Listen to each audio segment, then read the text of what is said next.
மேஷராசி அன்பர்களே, மேஷராசியை பொறுத்தவரை 7ஆம் இடத்தில் பயணம் பண்ணக்கூடிய சந்திர பகவான் பல்வேறு எதிர்ப்புகளை தாண்டி பணவருவாயில் இருந்த சிக்கல்களை நீக்கும் நாள். இந்த நல்ல நாள் நாகப்பட்டினம் மாவட்டம் சிக்கலில் அருள்பாலிக்கூடிய சிக்கல் சிங்கார வெளர மனசலன்ஸ் நாளை தொடங்கும் போது பணவருவாயில் இருந்த சிக்கல்களை நீக்கும் ஒரு அற்புதமான நாளாக உங்களுக்கு அமையும். ரிஷபராசியை பொறுத்தவரை மிக மிக அற்புதமாக இருக்குது. 6ஆம் இடத்தில் பயணம் பண்ணக்கூடிய சந்திர பகவான் பல்வேறு அலைச்சல்களை தந்தாலும் லாப சனி பல்வேறு லாபங்களை எளிதாக தரக்கூடிய ஒரு அற்புதமான நாள். குரு பகவானும் சாதகமாக இருந்து வரக்கூடிய வருமானத்தை பெற்றுத்தரும் ஒரு அற்புதமான நாள் இந்த நல்ல நாள். ரிஷபராசிக்காரர்கள் ஈரோடு சென்னிமலையில் அருள்பாலிக்கக்கூடிய சென்னிமலை ஆண்டவர மனசு நாளை தொடங்கும் போது இன்றைய நாள் ஒரு அற்புதமான நாளாக உங்களுக்கு அமையும். மிதுன ராசியை பொறுத்தவரை மிக மிக சிறப்பாக இருக்குது.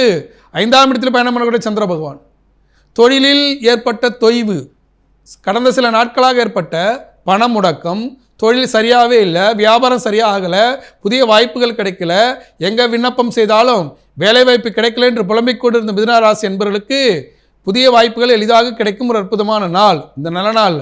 ராமநாதபுரம் மாவட்டம் சேதுக்கரையில் அருள்பாலிக்கூடிய ஆஞ்சநேயர் மனசு நாளை தொடங்கும் போது இன்றைய நாள் வெற்றி வாய்ப்புகள் தேடி வரும் ஒரு அற்புதமான நாளாக உங்களுக்கு அமையும். கடகராசியை பொறுத்தவரை மிக மிக சிறப்பாக இருக்குது. 4ஆம் இடத்தில் பயணம் பண்ணக்கூடிய சந்திர பகவான் யாருக்கெல்லாம் தாய் வழி உறவுகளில் குடுக்கல் வாங்கல், தாய் மாமன் உறவுகளில் குடுக்கல் வாங்கல் இருக்கிறதோ அந்த குடுக்கல் வாங்கலில் சிக்கல்கள் மனக்கசப்புகள் ஏற்பட்டிருக்கும் கடந்த அஷ்டமத்து சனியில்.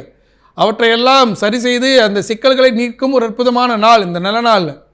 திருவாரூரில் அருள்பாலிக்கூடிய குரு தட்சிணாமூர்த்தியை மனசு நாளை தொடங்கும் போது இன்றைய நாள் ஒரு அற்புதமான நாளாக உங்களுக்கு அமையும்.